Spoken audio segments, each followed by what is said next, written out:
¿Cómo andan, hermanos? Qué lindo es emocionarnos en la presencia del Señor, hermanos.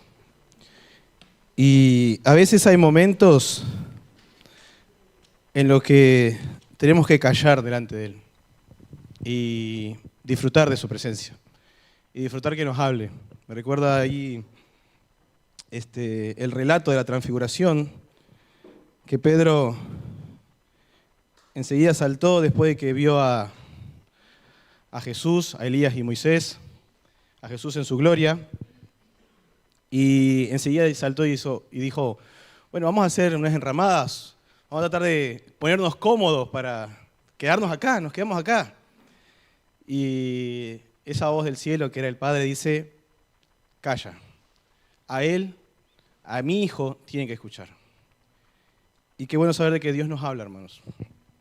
Y hoy vamos a seguir viendo qué Dios tiene para nosotros. Bien, seguimos. Hoy vamos a terminar el cuarto capítulo de Efesios. Ya llevamos un ratito en Efesios y creo que ha sido una carta de mucha bendición. Vamos a hacer un pequeño repaso de lo que vimos, de lo que dio Pablo la semana pasada, ahí del 17 hasta el 24. Podemos seguir ya abriendo nuestras Biblias.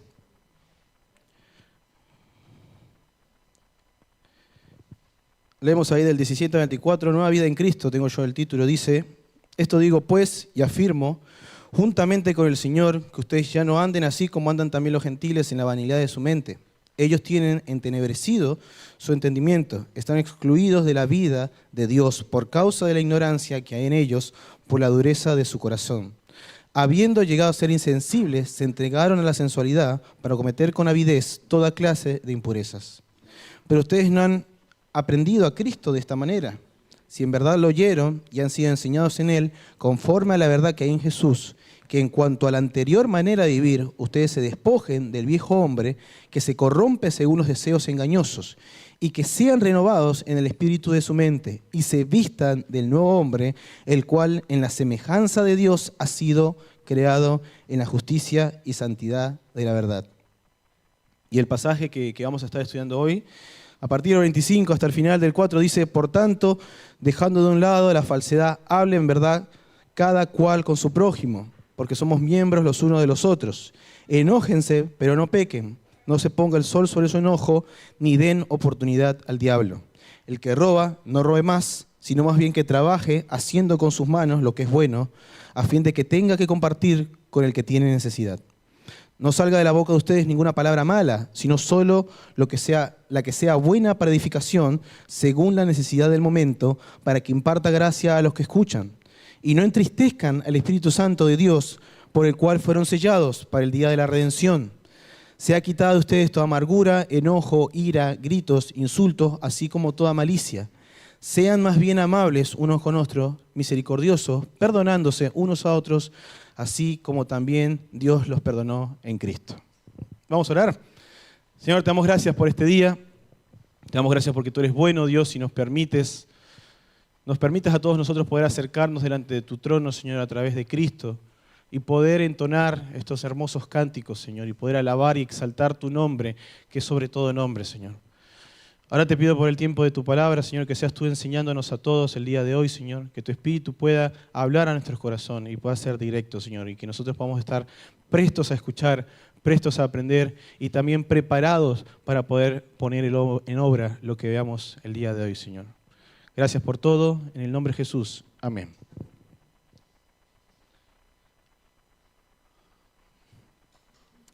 Como nuestro Pablo, nos comentó el domingo pasado de esta nueva vida en Cristo, de este viejo hombre que se nos ha dado la posibilidad de poder matar, y esta nueva vida en Cristo, este nuevo hombre que se nos dio la posibilidad de poder vestir. Y cómo ahora tenemos que empezar ese proceso de dejar esta vieja naturaleza y empezar este proceso y este viaje de la nueva naturaleza, de vivir al nuevo hombre, ¿no? que está hecho a imagen de Cristo. Eso vemos del 17 hasta el 24. ¿no? Vemos la condición, nuestra nueva condición. Del 17 al 24 se nos muestra nuestra nueva condición, nuestra nueva forma, nuestra nueva posibilidad, nuestra nueva vestidura se nos muestra. Ahora a partir del 25 se nos resume, bueno, cómo es esta nueva vida, cómo tiene que ser vivida esta nueva vida, ¿no? ¿Cuál es el fruto o cuáles son las acciones que esta nueva vida, que este nuevo hombre debe mostrar, ¿no? Voy a tratar de no ser muy largo, así que espero que en media hora ya estemos listos. El pasaje comienza con por tanto, ¿no? Dice, Pablo viene diciendo que debemos dejar el viejo hombre y procede a dar algunos puntos claves para proseguir en este proceso de dejar morir la vieja forma de vivir que teníamos, ¿no? Y comienza esta lista, que empieza con, dejando de un lado la falsedad, hablen, ¿verdad?, cada cual con su prójimo, porque somos miembros los unos de los otros. Les voy a pedir que vayamos a Zacarías 8:16. Hablen con verdad cada cual con su prójimo. Pablo está haciendo referencia aquí al profeta Zacarías justamente, a este texto que vamos a leer ahora, y capaz que nos va a dar un poquito más de luz de lo que en ese momento Dios quería transmitir. Esto es Dios, a través de Zacarías, hablando a su pueblo. Dice, estas son las cosas que deben hacer. Díganse la verdad unos a otros. Juzguen con verdad y con juicio de paz en sus puertas. No tramen en su corazón el mal unos con otros, ni amen el juramento falso, porque todas estas cosas son las que odio, declara el Señor. Todas son estas cosas que odio. El Señor odia el engaño y la falsedad, hermanos. Y es interesante porque justamente nosotros venimos viendo en los capítulos anteriores esta nueva unión que hay, esta nueva unión imposible que el Dios creó, la unión del pueblo gentil y la unión del pueblo judío. Cómo Dios convirtió, ¿no?, estas dos naciones totalmente diferentes e hizo una unidad perfecta en Cristo que se sostiene en esta tierra mediante el Espíritu Santo. Bien, y es interesante que lo que Él dice, después dice, hablen con verdad cada cual con su prójimo, porque somos miembros los unos de los otros. Y me llamó la atención porque yo pensé, me puse a pensar, ¿de qué sirve el autoengaño? ¿No? Si nosotros nos podemos pensar, capaz que a alguno no le ha pasado, pero a mí me ha llegado a pasar de autoengañarme en algunas cosas, de convencerme de que la realidad es otra cosa, de que la realidad no es como realmente es, sino que la realidad es como yo quiero que sea. Y en esos momentos de autoengaño, por lo general, solo se resuelven con un batacazo. Por lo general, el 99% de las veces solo se resuelve con un batacazo. Solo se resuelve con un freno contundente de Dios, porque cuando llegamos al autoengaño, es muy difícil salir de ahí. Porque si soy yo quien me estoy engañando a mí mismo, y soy yo quien me estoy dando las razones para desvincularme de la realidad, y para engañarme y ser falso conmigo mismo, es muy difícil salir. Yo creo que tiene que intervenir Dios, tiene que intervenir el Espíritu Santo ahí. Y por eso, Pablo, después de hablarnos de esta unidad y de este cuerpo santo de Cristo, nos lleva después al absurdo a decirnos, ¿por qué nos vamos a hacer falsos entre nosotros? No tiene sentido ser falso entre nosotros, porque somos un solo cuerpo, somos una sola carne, somos una sola unión. Entonces, al mentir a mi hermano, ¿a quién le estoy mintiendo? A Dios y a mí mismo. A Dios y a mí mismo. Estoy engañando al mismo cuerpo en el que pertenezco. No tiene ningún sentido. Es interesante porque también eso me hizo pensar en el hecho de una de los tipos de enfermedades más complicadas de resolver son las autoinmunes, son las cuales el cuerpo se ataca a sí mismo. Y ya vamos a ver un poco más adelante de que esta enfermedad no solamente va por la falsedad en el cuerpo de Cristo, sino que se puede introducir de otra forma. Y creo que estaría bueno de que, esto lo digo primeramente para mí, que tratemos de no pensar en nombres. Que el único nombre que se nos pase por la cabeza en el texto que vamos a leer hoy de la exhortación que Pablo da ahora, sea nuestro nombre. Sea nuestro nombre el único nombre que pase por nuestra cabeza. Dice, según Zacarías, Dios odia el engaño, ¿no? Lo detesta, lo aborrece, ¿no? Muchas veces nosotros vemos como que el odio tiene una connotación pecaminosa necesariamente, pero no. Dios odia el pecado. Pero explícitamente en Zacarías exige al pueblo actuar con rectitud, dejar la corrupción de lado, dejar la falsedad de lado. ¿Por qué? ¿Pero por qué? ¿Cuál es la razón de dejarlo? Porque Dios lo odia. Porque es merecedor del aborrecimiento de Dios. Y nosotros como hijos, como pertenecientes a este cuerpo, no podemos actuar de la forma en la que Dios lo odia, porque es su cuerpo. Recordamos que ya nosotros no nos pertenecemos a nosotros mismos, nosotros pertenecemos a Cristo, pertenecemos a su cuerpo y estamos en la obligación de actuar como Él exige que actuemos, para hacerle agradable y para evitar que, capaz en una de esas, sobre nosotros venga ese batacazo que muchas veces llega. Sigue diciendo el texto: enójense, pero no pequen. No se ponga el sol sobre su enojo, ni den oportunidad al diablo. Yo les pregunto, hermanos, para que me respondan. ¿Está mal enojarse? ¿No? ¿No? ¿Es mal el enojo? Bien, bien, me gusta. Según, depende. Las cosas a veces no son ni tan blancas ni tan negras. Pero si vemos el enojo, únicamente el enojo, no. Porque vemos que Dios se enoja. Dios se enoja. Dice que la ira de Dios está sobre el pecador todos los días. ¿Acaso Dios está errando ahí? No. También podemos ver un ejemplo, que quiero que vayamos ahí, a Juan 2 del 13 al 21. Un ejemplo clásico de enojo y muy interesante además. Juan 2, del 13 al 21. Vamos a esperar que lleguen ahí.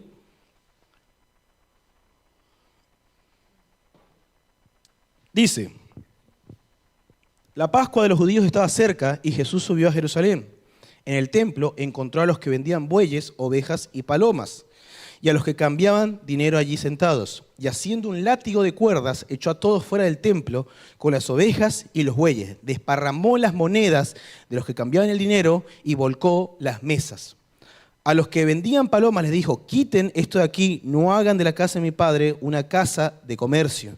Sus discípulos acordaron de que estaba escrito: el celo por tu casa me consumirá. Entonces los judíos le dijeron: ya que es estas cosas, ¿qué señal nos muestras? ¿No? Y él sigue después diciendo de que él va a destruir este templo, lo va a levantar en 3 días, haciendo referencia a su muerte y resurrección. Creo que una forma fácil de ver que el enojo no está mal es porque Jesús se enojó. Yo estoy seguro, hermano, que Jesús no inclinó las mesas delicadamente y esparció las monedas, las sacó de su bolsita y le esparció y les dijo: por favor, estimados, salgan, desplácense, vayan a vender a otro lado. Estoy seguro que no lo hizo así, hermano, porque dice que él dice literalmente que él volcó las mesas e hizo un látigo. No sé para qué fue el látigo, seguramente era para golpear, no sé, pero hizo un látigo, ¿sí? Entonces, vemos que Jesús en este estado de enojo, él quería transmitir algo, ¿no? Pero ahora vamos a ver qué hizo que el enojo de Jesús no fuera pecado, ¿no? ¿Qué hizo? Porque ahí está la gran diferencia de qué fue lo que hizo que el enojo de Jesús y mi enojo sean diferentes. Y lo podemos ver en la respuesta, que en lo que los discípulos se acordaron: el celo de tu casa me consumirá, me consume. Lo que hizo que el enojo de Jesús no fuera pecado fueron sus motivaciones. Y voy a hacer otro paréntesis, que esa casa, ese templo, primero que era Jesús, él tenía autoridad y era su casa, porque él es Dios. Entonces él tenía la autoridad de echar esos cambistas de ahí. No voy a andar por ahí yo echando mesas, ni tirando, ni haciendo con actitud violenta, en ningún contexto, porque yo no soy nadie para hacerlo, no tengo la autoridad para hacerlo. Pero en nuestro día a día, hermanos, en mi día a día, en el 99% de las ocasiones, lo que impulsa mi enojo son los motivos inadecuados. En el 99% de las situaciones, lo que impulsa mi enojo es el orgullo y es el egoísmo. Porque esto me lo hicieron a mí, ¿y cómo me lo van a hacer a mí? Porque yo soy tan importante. Porque no, esto no puede estar pasando, esta injusticia no me puede estar pasando a mí. Este hermano no me puede mirar así, este hermano no me puede decir lo otro.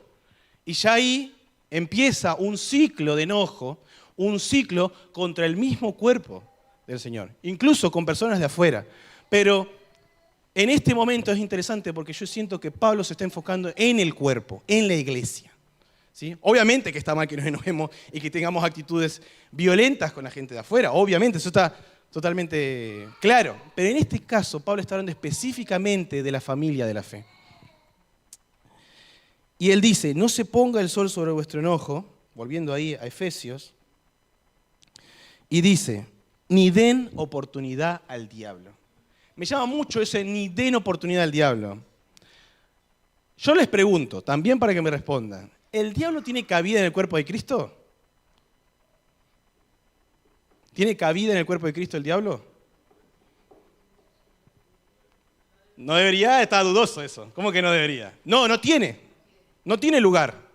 El cuerpo de Cristo es santo. El cuerpo de Cristo es Cristo mismo, ¿no? Es el reflejo de Cristo. Y en él no hay cabida a lo inmundo, no hay cabida al diablo. Pero ahí entra una parte interesante, hermanos, que en el sentido extraordinario, en el sentido único del cuerpo de Cristo, no hay lugar para lo impuro. Pero en su sentido ordinario, en su sentido común, en su sentido terrenal, nosotros a veces podemos hacer el trabajo del diablo. Que ahí está la diferencia. El diablo no obra en el cuerpo de Cristo, pero nosotros sí podemos obrar de mala manera en el cuerpo de Cristo. Y muchas veces pasa, hermanos, que nosotros a veces tomamos el trabajo del diablo en la iglesia. ¿Y cuál es el trabajo del diablo? ¿Cuál es la función? Hurtar, matar y destruir. Yo le puedo hurtar la paz a un hermano. Yo le puedo hurtar la felicidad. Yo puedo matar espiritualmente a un hermano, quitarle las ganas de estar en la iglesia. Y yo puedo hurtar, matar y destruir, y yo puedo destruir la vida de una persona. Yo tengo ese poder, hermanos. Y desgraciadamente he estado en esas situaciones. He estado en las situaciones en las que le he hecho mal a los hermanos. Y cuando acá dice que no den lugar al diablo, no demos lugar a las acciones del diablo en la iglesia. Porque acá el sujeto que está utilizando para el diablo es calumniador, en un sentido único, está haciendo referencia a Satanás. Pero es interesante porque lo llama el calumniador. No tomemos el lugar de Satanás en la iglesia, hermanos. Porque lo que quiere Satanás, lo que quiere el enemigo, es destruir la obra de Dios. Destruir esta obra santa, perfecta en su estado extraordinario, en su estado más elevado, pero todavía imperfecta porque estamos nosotros dentro de ella.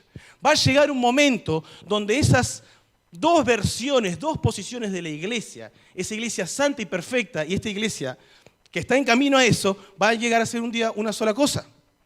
Cuando venga Cristo y nos redima y ya no tengamos que pelear con el pecado, ya no tengamos que pelear con la carne y podamos alabar a Cristo por el resto de la eternidad en perfecta comunión. Pero que hasta ese día no llegue, tenemos un estado posicional como santos, pero todavía no lo somos. Estamos muy lejos de eso. La iglesia tiene un estado posicional como santa y perfecta, pero todavía no lo es. Por eso el Espíritu Santo sigue edificando a su iglesia. Cristo sigue edificando a su iglesia y perfeccionándola, hasta que ese día en el que se complete la salvación llegue. Seguimos un poco más. El que roba no robe más, sino más bien que trabaje haciendo con sus manos lo que es bueno, a fin de que tenga que compartir con el que tiene necesidad. Al igual, hermanos, que antes vivíamos de cierta forma, antes teníamos cierta forma de vivir, como lo dice Pablo, como antes vivían ustedes cuando eran gentiles, ¿no? Ahora debemos tomar la nueva forma de vivir. Ahora, pero este acto, hermanos, de tomar la forma nueva de vivir, cómo debe vivir el nuevo hombre, cómo vivió Cristo, no nos va a salir de forma espontánea. No es que eso va a brotar de nosotros y yo no tengo que hacer nada, yo me tengo que quedar tranquilito en casa y el fruto del Espíritu va a salir. Y yo no me tengo que esforzar para que el Señor tome control de mi vida y el Espíritu Santo sea el que dirija mi vida. Eso no va a pasar, hermanos. Eso no va a pasar. Nosotros debemos tomar diariamente, como dice, nuestra cruz y seguirle, llevar nuestros pensamientos, sujetarlos a la voluntad de Cristo, nuestros deseos, sujetarlos a la voluntad de Cristo, reprimirlos, llevarlos con esfuerzo. No nos va a salir las cosas así nomás. Ojalá fuera todo muy sencillo, pero no es así, hermanos. La bondad no va a salir de nosotros a brotes, va a salir lo contrario. La tendencia es que salga lo malo. La tendencia es que hagamos lo malo. ¿Y qué nos está diciendo Pablo? Capaz que alguien pueda acá decir, no, pero yo nunca robé a nadie. Puede ser, pero lo que nos quiere transmitir de Pablo es que antes usábamos nuestros sentidos y nuestros cuerpos para el mal y para el pecado, ahora utilicémoslos para el bien. Utilicémoslos para el bien. El que robaba ya no robe, sino que trabaje. Y me parece muy interesante porque ¿para qué trabaje?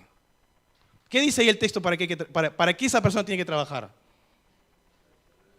Para ayudar y compartir.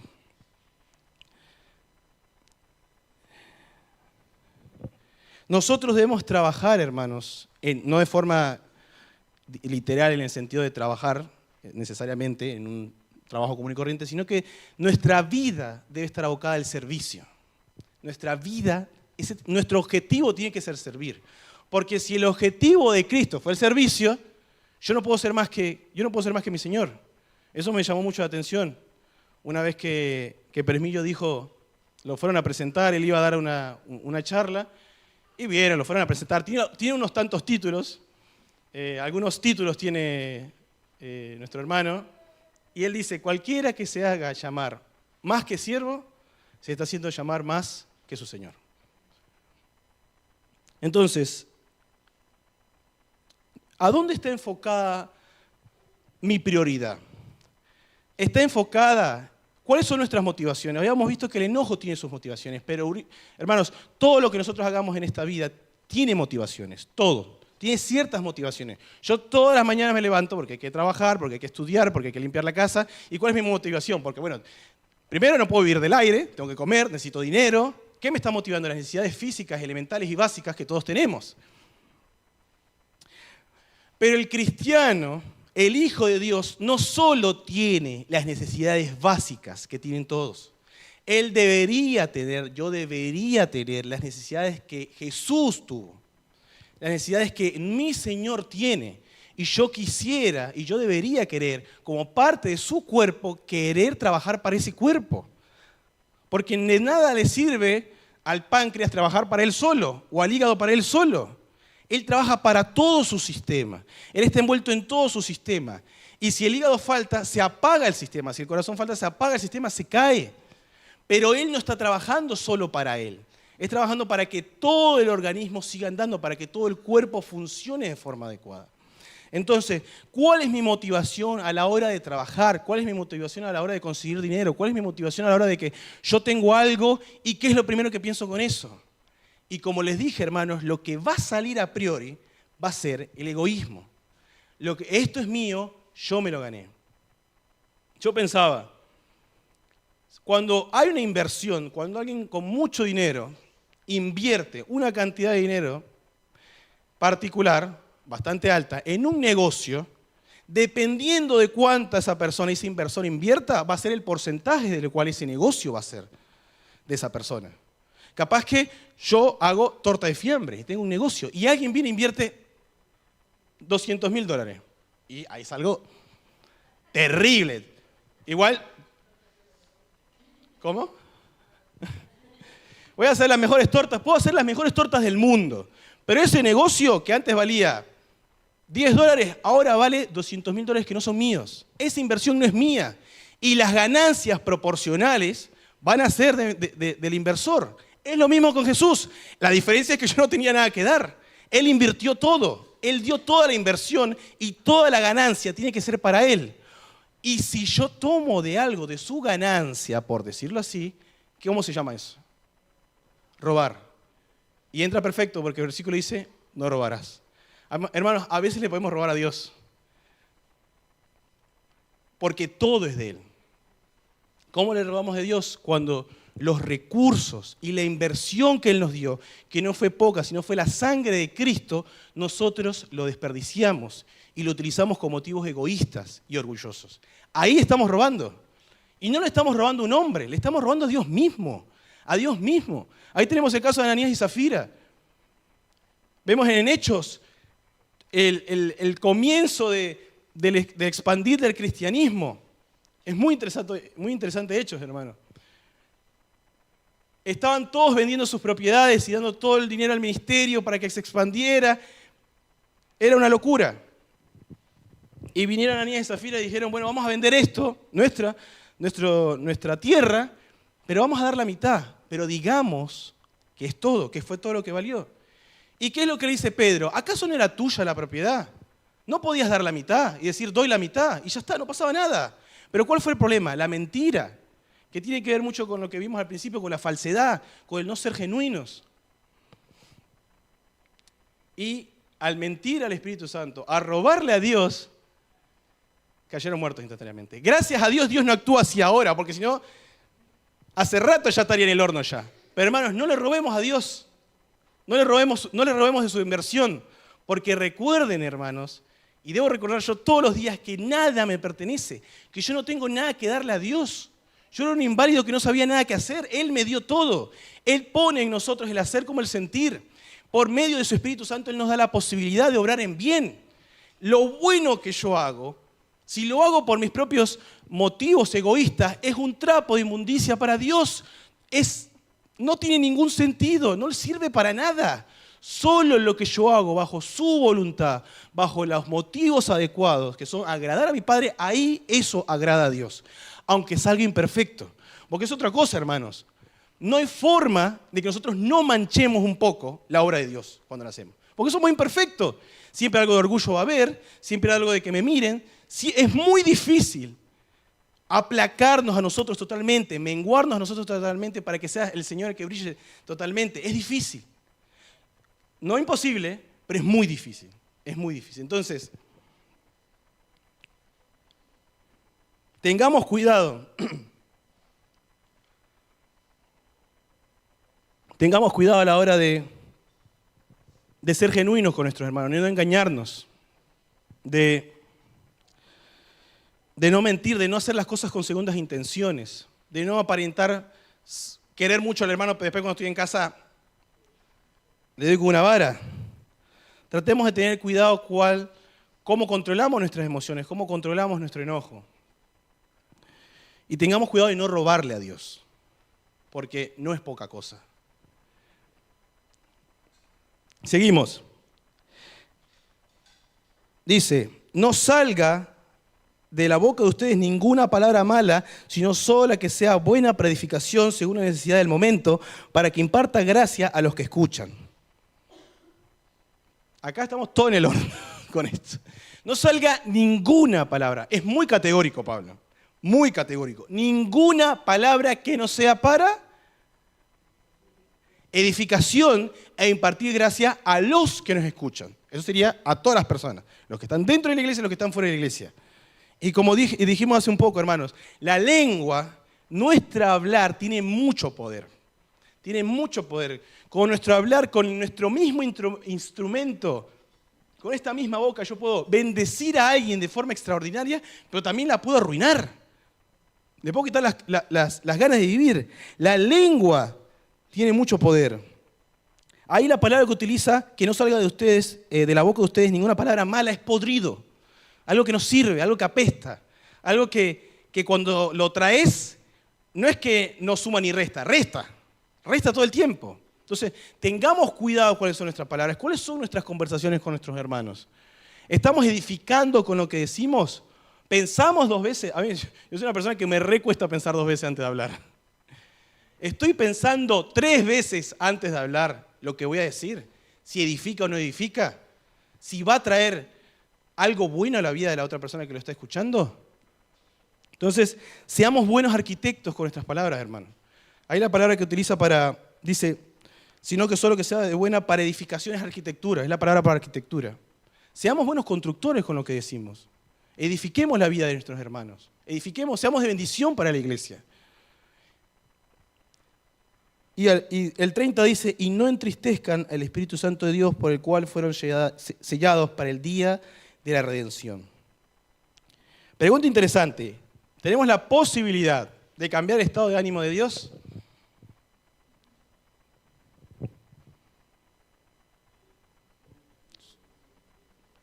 Están muy tímidos, ¿eh? Sí. El estado de ánimo de Dios, por decirlo de alguna forma, si podemos llamar estado de ánimo, porque estamos usando una especie de antropomorfismo, algo que solamente tenemos nosotros, y tratando de trasladarlo a Dios.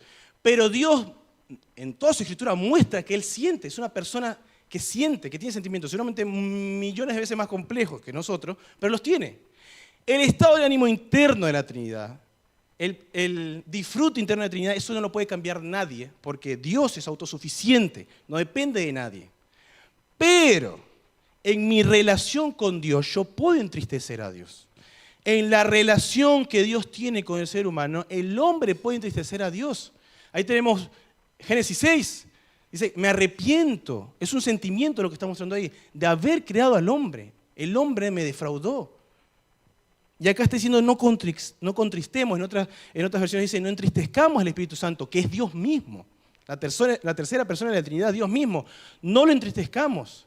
Lo podemos entristecer con todas nuestras acciones de las que venimos hablando. Podemos hacer que el hábitat, que el templo del Espíritu Santo sea un lugar inmundo, un lugar donde el Espíritu Santo no quiera habitar, donde Dios no quiera habitar. Es interesante también que el único ser en la Biblia expresamente que lo hace sentir mal es el hombre. Cuando se habla de la caída de los ángeles, no se dice expresamente, capaz que sí, pero no lo dice la Biblia, que él sintió tristeza. ¿Qué vemos ahí? La justicia de Dios. No sé si sintió tristeza, pero no lo dice. Pero ¿qué se dice expresamente, constantemente? Que el hombre puede entristecer el corazón de Dios. Constantemente se dice eso. Y que es muy fuerte pensar de que yo tengo la posibilidad de hacer sentir mal a mi Señor, a Dios, al creador del universo. ¿Cómo yo lo puedo hacer sentir mal? Yo, una de las millones de personas que han existido, yo lo puedo sentir mal. Sí, hermano, ustedes lo pueden hacer sentir mal, lo pueden entristecer. ¿Pero por qué? Por decisión propia de Dios. Porque Dios, para alguien sentirse mal en una relación, esa relación tiene que ser importante para las dos personas. Tiene que haber una cercanía entre las dos personas. No me entristece que capaz que alguien que no conozco me diga algo o actúe de cierta forma que ni me importa, no me afecta. ¿Qué me afecta? Las personas que tengo cerca. Dios, al acercarse, se expresa a sí mismo y por voluntad propia decide hacernos partícipes de esa relación y mostrar sus sentimientos con nosotros, a seres tan bajos comparado a Dios. Él decide por voluntad propia acercarse a nosotros y expresarse y mostrar lo que Él siente. Y eso, hermanos, es un honor, porque estamos hablando que le importo tanto a Dios que Él decide compartir esta relación conmigo, en la cual Él va a salir, si acaso vamos, Él siempre va a salir perdiendo. Pero eso es lo loco del misterio, lo alucinante del misterio de la salvación, es Dios decide sentirse mal y sufrir por personas como nosotros. Porque ¿acaso Jesús no sufrió antes de la muerte? ¿Cómo sufrió? No sufrió en la cruz. ¿Pero por qué no hizo por mí? ¿Pero quién era yo? No era nadie, ni siquiera existía. O sea, ni siquiera existía ni iba a existir durante mucho tiempo. Y ya después ahora existo, pero como la niebla ya me voy a desaparecer. Dios nos amó así, hermanos. Y por último en esta lista, dice el 32, el 31 dice, se ha quitado de ustedes amargura, enojo, ira, gritos, insultos, así como toda malicia. Haciendo un resumen de lo que venimos hablando. Esto quítenlo. ¿Quieren vestirse del nuevo hombre? Quiten todo esto de su vida. Y después dice, sean más bien amables unos con otros, misericordiosos, perdonándose unos a otros, así como también Dios los perdonó. Y acá, hermano, la cosa se complica más. Hay pocas cosas, las podemos contar capaz que con los dedos, cosas que la Biblia dice, esto como Dios, háganlo. Tenemos ahí la santidad, tenemos el amor. Acá él también está trayendo, que podemos incluirlo dentro del amor, el perdón. Como Dios perdona, yo debo perdonar a mi hermano. ¿Y cómo es el perdón de Dios? Primero, Él quita la ofensa, la quita. Ya la ofensa no está. ¿Por qué? Porque fue saldada por Cristo. Él ya no la ve. Segundo, Él la olvida. No sé cómo un Dios omnisciente olvida, pero Él dice que lo olvida y no lo ve más. Y además después, lo más increíble y fascinante es, y Él restaura al ofensor. Nosotros humanamente, ¿qué es lo que hacemos? Si tú me ofendes, vos me tenés que venir a restaurar, vos me tenés que venir a compensar de alguna forma. Pero Dios siempre, elevando las cosas, el ofendido viene a restaurar al ofensor. Jesús vino a restaurar a Pedro. Jesús, en el momento que más precisaba a Pedro, Pedro lo niega 3 veces. Se desquita totalmente de él. Después de que él le advirtió además. O sea que eso es bastante interesante, porque él le avisó y además te hice el favor de avisarte y además me traicionaste todavía. No es que, ay, no, te agarró de sorpresa. O sea, pero a pesar de eso, cuando Pedro estaba otra vez pescando, dice que él vino, les hizo el desayuno, Pedro lo vio, vinieron, comieron y después se alejó con él y lo restaura. Y dice, andá, hace esto mismo con tus hermanos.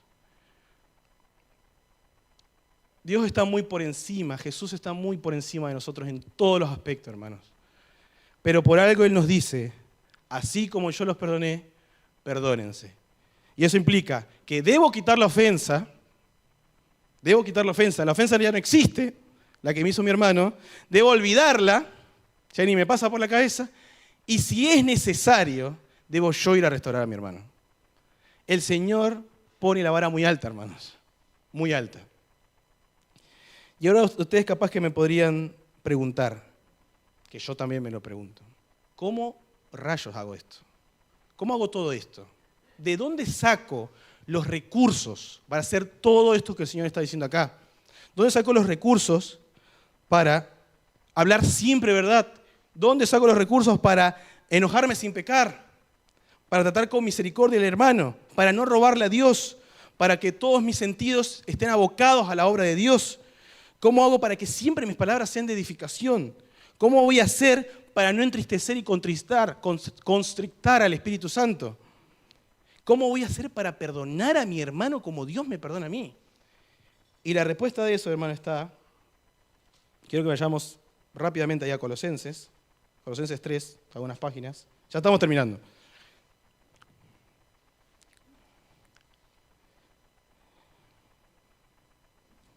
Colosenses 3 dice, si ustedes pues han resucitado con Cristo, busquen las cosas de arriba, donde está Cristo sentado a la diestra de Dios.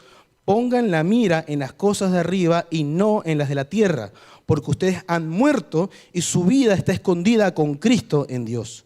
Cuando Cristo, nuestra vida, se ha manifestado, entonces ustedes también serán manifestados con Él en gloria. ¿Y cómo continúa? Con el paralelo prácticamente exacto de lo que leímos antes. Por tanto, consideran a los miembros de su cuerpo terrenal como muertos a la fornicación, la impureza, las pasiones, pues la ira de Dios vendrá sobre estos. Pero también dice, quiten de ustedes la ira, el enojo, la malicia, los insultos, el lenguaje ofensivo. Dejen de mentirse los unos a los otros, puesto que han desechado al viejo hombre. Él literalmente sigue hablando de lo que nosotros estamos leyendo de Efesios. Es un paralelo muy interesante, porque pocas veces se da de que Pablo habla tan precisamente de algo en 2 pasajes así. Tan precisamente. Pero ¿qué había que hacer primero? ¿Qué es lo que estaba antes de todo esto? Mirar las cosas de arriba. Mirar a Cristo. Dejar de lo terrenal. Buscar la guía del Espíritu Santo. Hermanos, si el Espíritu Santo no controla nuestra vida, nada de esto va a andar. Y si algo, un rastro de esto llega a salir, es una impureza. No sirve de nada. Así que debemos buscar la guía del Espíritu Santo. Jesús dice en Juan 16:13, lo busco rápidamente.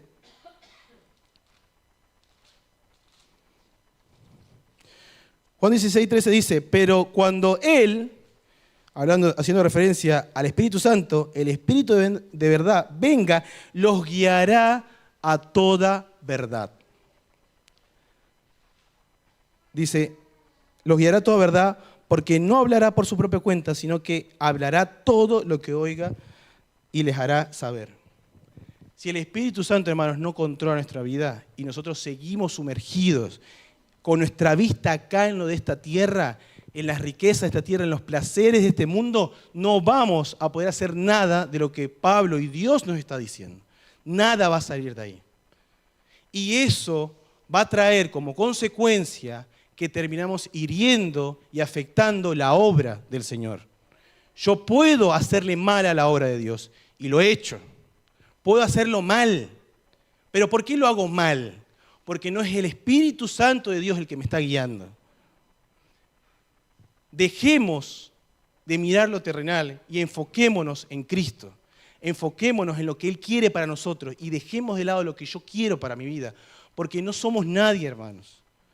No me pertenezco a mí porque ya yo morí, dice Colosenses, ya yo morí a mí. ¿Y dónde está mi vida? En Cristo. Está escondida en Cristo. Mi vida ahora es de Cristo. Pero, ¿somos conscientes de eso? ¿Somos conscientes? ¿O simplemente lo sabemos? ¿Simplemente lo sé teóricamente o realmente mi vida está abocada a Cristo? Mi vida está abocada a sus propósitos, a sus necesidades, a lo que Él quiere, a sus planes. O hago la mía con Cristo, como un acompañamiento, como si fueran, no sé, una ensalada. El plato principal es lo que yo quiero y de acompañamiento lo que Cristo quiere. No, hermanos. La voluntad del Señor tiene que ser nuestro plato principal todos los días, nuestro deseo, nuestro anhelo. Y no lo vamos a anhelar, y no lo voy a anhelar, mientras siga viendo lo que hay en esta tierra y lo que esta tierra da, y no busque la guía del Espíritu Santo, y no busque al Señor. Oramos. Señor, te damos gracias por este día, Dios, te damos gracias porque tú eres bueno. Te damos gracias porque a pesar de mis 1000 fallas, tú aún ahí estás esperándome con los brazos abiertos, Señor. Te damos gracias, Señor, porque no nos ves a nosotros, no ves nuestros errores, nuestras infidelidades, sino que nos ves a través de Cristo, Señor. Te damos gracias porque no nos dejaste solo, no nos dejaste huérfanos, sino que enviaste al Espíritu Santo a habitar en nosotros, Dios mismo habitando en cada uno de los creyentes. Te damos gracias porque tenemos guía, porque no estamos abandonados, no tenemos un Dios lejano, tenemos un Dios cercano que está acá para restaurarnos cuando nosotros le ofendamos a Él, está acá para guiarnos a toda buena voluntad y está para darnos fuerza y consolarnos cuando lo necesitemos, Señor. Te damos gracias porque es tan bueno, Dios. Te damos gracias porque eres tan grande y no hay nadie como tú, Señor. Bendice a cada uno de los hermanos que están acá. Ayúdanos a poder ser una iglesia que sea 100% guiada por tu voluntad. Que cada uno de estos miembros individuales podamos buscarte con sinceridad para que tu Espíritu pueda mover toda esta iglesia hacia tu voluntad, hacia lo que tú quieres, Señor. Y podamos impactar no solo en este barrio, sino que podamos impactar en nuestras vidas personales, a los que tenemos alrededor, Señor, y que la gente pueda ver que Cristo es real porque nos ve, lo ve en nosotros, ve lo anormal, ve la locura que habla Pablo en nosotros, Señor, y que realmente la gloria sea para ti, Señor. Bendice lo que queda de día, Señor, en el nombre de Jesús. Amén.